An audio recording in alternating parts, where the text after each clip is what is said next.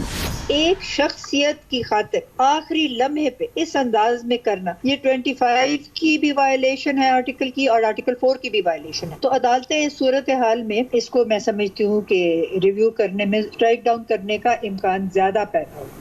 گویا کہ قانونی ماہرین کے نزدیک اس قانون کو اور اس فیصلے کو اگر یہ حکومت فیصلہ کرتی ہے یہ عدالت میں پہنچے گا، اور عدالتیں غالب امکان یہ ہے کہ اس کو اسٹرائک ڈاؤن کر دیں گی۔ قانونی تضادات اور پیچیدگیاں تو اپنی جگہ ہیں، لیکن یہ حقیقت ہے کہ جسٹس جاوید اقبال کی نیب لیڈرشپ آزمودہ ہے، جبکہ نیب کی موجودہ ٹیم اور قیادت ایک صفحے پر ہے۔ پرسوں نیب نے اپنی پریس ریلیز میں لکھا تھا کہ قومی احتساب بیورو کے chairman justice retired Javed Iqbal کی لازوال قیادت میں نیب نے نہ صرف متعدد سنگ میل عبور کیے بلکہ گزشتہ 4 سالوں کے دوران 538 ارب روپیوں کی ریکوری بھی کی ہے۔ کہا جا رہا ہے کہ جسٹس جاوید اقبال کی موجودگی میں چیئرمین نیب کے لیے نئی شخصیت ڈھونڈنے کی جھنجھٹ نہیں ہوگی۔ 76 سال کی عمر کے باوجود ان کو کام کرنے کی اور ان کی ذہنی اور جسمانی صلاحیت کے حوالے سے کہا گیا ہے کہ وہ بہت بہتر ہے اور وہ 80 سال کی عمر تک فرائض انجام دے سکتے ہیں۔ پی ٹی آئی حکومت کو اس سلسلے میں پیپلز پارٹی اور آصف زرداری کی خاموش رضامندی بھی حاصل ہے، یہ ہمیں انتہائی اہم معتبر ذرائع کہتے ہیں۔ دلچسپ بات یہ ہے کہ 2017 میں بھی جسٹس جاوید اقبال کا نام پیپلز پارٹی نے ہی پیش کیا تھا۔ سابق وزیر اعظم شاہد خاقان عباسی اور سابق قائد حزب اختلاف خورشید شاہ نے اس نامزدگی پر اتفاق کیا تھا۔ تاہم اب مسلم لیگ نون جسٹس جاوید اقبال کی توسیع یا نئی تقرری کی مخالف ہے۔ قانون واضح ہے کہ توسیع نہیں ہو سکتی۔ آرڈیننس کے ذریعے بدنیتی پر مبنی آپ قوانین میں تبدیلی نہیں کر سکتے۔ اپنے من مانی کے لوگوں کو جو آپ کی باتیں سنتے ہوں وہ چیئرمین نیب پاکستان کو قبول نہیں ہے۔ اگر بدنیتی پر مبنی انہوں نے کوشش کی کہ اس اندھے چیئرمین نیب کو رکھا جائے تو انشاءاللہ سپریم کورٹ تک جائیں گے اور اس خرابی سے پاکستان کی جان چھڑائیں گے۔ اب ہم سن رہے ہیں کہ چیئرمین نیب کو توسیع دینے کا آرڈیننس جاری کیا جائے گا۔ ہم کسی ایسے آرڈیننس کو تسلیم نہیں کریں گے اور اسے چیلنج کریں گے۔ پتہ نہیں کون سی پرفارمنس کی بات کر رہے ہیں۔ جو نیب نے کیسز کیے تھے اپوزیشن جماعتوں پر، جو ڈیٹیل ججمنٹس آئی ہیں سپریم کورٹ کی اور ویریس ہائی کورٹس کی، جس میں نیب کو ڈائریکٹلی تنقید کا نشانہ بنایا گیا ہے۔ اس وقت پی ایم ایل این کا کوئی بندہ اندر بند نہیں ہے نا۔ سارے کیسز، کتنے کیسز ہوئے تھے، کیا ہوا، ہر ایک کی ڈیٹیل ججمنٹ پڑھ لیں، اور پرفارمنس بڑی زبردست ہے۔ شرمندگی ہونی چاہیے نیب کو 3 سال کے بعد۔ جاوید اقبال صاحب تو چھوڑ کے خود بخود چلے جائیں۔ یہ یاد رکھیے گا کہ یہ گھن گرج چیئرمین نیب کی ایکسٹینشن کے حوالے سے آپ کو مسلم لیگ نون کی جانب سے نظر آئے گی، مگر پیپلز پارٹی کی جانب سے نہ نظر آئی ہے اور نہ ہی اس انداز کی نظر آئے گی۔ کچھ شاید بیانات آپ کو دیکھنے میں ملے، مگر پیپلز پارٹی خاص طور پہ جناب آصف علی زرداری، جناب جسٹس جاوید اقبال کی ایکسٹینشن کے حامی ہیں اور اس کے اثرات بھی وہ گن رہے ہیں اور جو دیکھنے والے ہیں وہ دیکھ سکتے ہیں۔ نیب میں پیپلز پارٹی ریلیٹڈ معاملات، کئی دوسرے معاملات، ہماری اطلاعات کے مطابق کئی ایک اہم معاملات آؤٹ آف کورٹ سیٹلمنٹ کی جانب بھی بڑھ رہے ہیں۔ یہ بھی بہت اہم بات ہے کہ حالیہ دنوں میں جب پروسیکیوٹر جنرل نیب جناب جسٹس اصغر حیدر کی ایکسٹینشن ہوئی تو پیپلز پارٹی نے مکمل خاموشی اختیار کی ہے۔ اس حوالے سے بھی معاملات کو دیکھنا بہت ضروری ہے۔ بہت دلچسپی سے دیکھا گیا کہ جب حالیہ دنوں میں کراچی میں ایک نیب عدالت نے پیپلز پارٹی کے مشہور زمانہ شرجیل میمن کو باہر جانے کی اجازت دی کہ وہ اپنی بیٹی سے امریکہ میں مل سکیں، تو نہ صرف یہ کہ وہ آرام سے چلے گئے، کسی قسم کی ان کی رکاوٹ سامنے نہیں آئی، نہ ای سی ایل سامنے آیا، نہ نیب سامنے آیا، اور شرجیل میمن جو کہ نیب کے ریفرنس میں بھی مطلوب ہیں، کئی دوسرے معاملات میں بھی مطلوب ہیں، وہ امریکہ چلے گئے۔ اور بھی پیپلز پارٹی کے سے منسلک معاملات کو اگر آپ غور سے دیکھیں تو آپ کو اس میں بڑی دلچسپ کیفیت نظر آئے گی. یاد رکھیں کہ اب جبکہ جناب جسٹس ریٹائرڈ جاوید اقبال کی ایکسٹینشن ہوگی, پیپلز پارٹی کی خاموش یا اعلانیہ رضامندی آپ کو نظر آئے گی, اور یہ بڑی دلچسپ ڈیولپمنٹ ہے جو کہ ہونے جا رہی ہے. یقیناً اس کے اثرات بھی آپ دیکھیں گے اور نیب کے کیسز میں نظر آئیں گے. اس پوری صورتحال پر ہم بات کرتے ہیں اور اس کے لیے ہمیں جوائن کر رہے ہیں پاکستان کے بہت ہی سینئر اور بہت ہی تجربہ کار, ماشاءاللہ قانونی ماہر بھی ہیں, سابق اٹارنی جنرل آف پاکستان بھی رہ چکے ہیں, جناب اشتر اوصاف علی صاحب ہمارے ساتھ موجود ہیں. بہت بہت شکریہ اشتر اوصاف صاحب. ایک ایسا معاملہ ہے جو کہ متعلقہ قانون میں ہے کہ نہ وہ نان ایکسٹینڈیبل ہے, نہ اس میں کسی قسم کی بغیر کنسلٹیشن کے وہ ممکن ہے, مگر اب یہ بات سامنے آئی ہے کہ بہرحال یہ چیز صدارتی آرڈیننس کے ذریعے تو اس میں تبدیلی لائی جا سکتی ہے اور وہ کیا جا سکتا ہے. میں آپ کو کیونکہ آرڈیننس کے ذریعے کی بات کی گئی ہے تو میں آپ کو فروغ نسیم صاحب کی گفتگو جو ہمارے پروگرام میں انہوں نے کی وہ حصہ میں سناؤں گا, پھر میں چاہوں گا کہ اگر آپ اپنا قانونی رد عمل دے سکیں. قانون میں تبدیلی کا ذریعہ ہے وہ یقیناً پارلیمنٹ کے ذریعے ہی ہو سکتا ہے, آرڈیننس سے بھی ہو سکتا ہے, کیونکہ دیکھیے 18ویں ترمیم میں نے نہیں بنائی. 18ویں ترمیم جن حضرات نے بنائی, پیپلز پارٹی نے بنائی, نواز شریف صاحب نے بنائی, انہوں نے آرٹیکل 89 کو مروج رکھا. آرٹیکل 89 ہے آرڈیننس, تو ڈیلیٹ کر دیتے.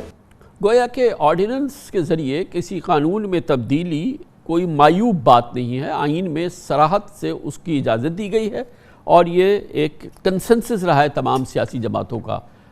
اشرف صاحب.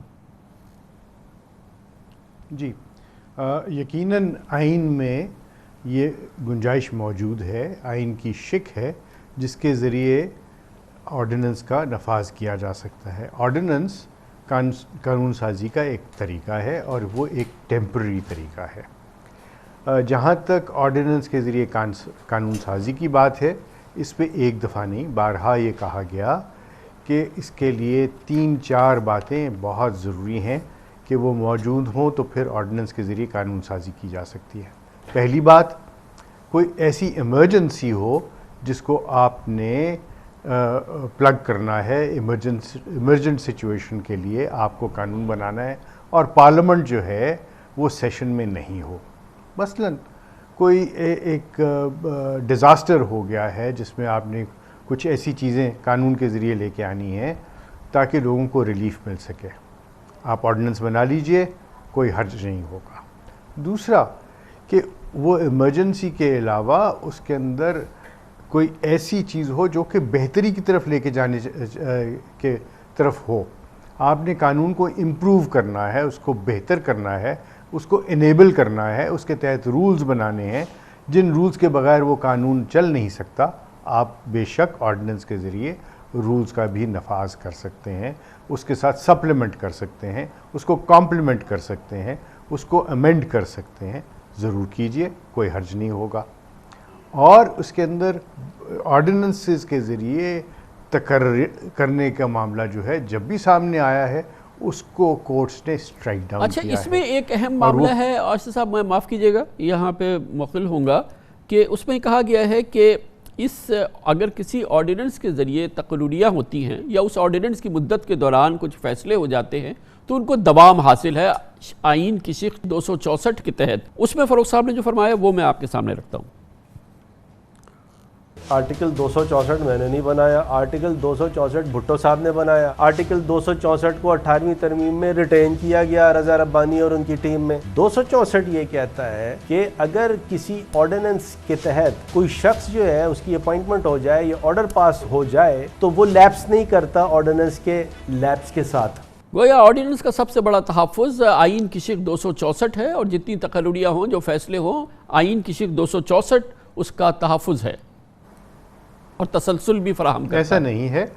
اگر ایسا ہی ہوتا تو این آر او ایک آرڈیننس کے تحت آیا تھا نا, تو کیا ہوا اس کا, وہ ساری چیزیں ریورس ہو گئیں.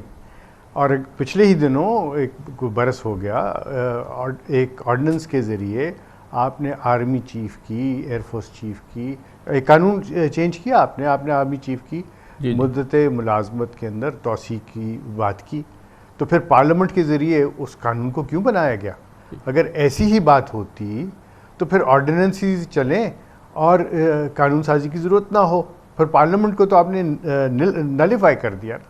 ایک اور اس میں بہت اہم بات ہے، اور وہ اہم بات یہ ہے کہ آرڈیننس کو لے کرنا ہوتا ہے بیفور دا پارلیمنٹ، اور اگر سینٹ ایک ریزولوشن پاس کر دے اور اس کو رد کر دے تو پھر کیا ہوگا؟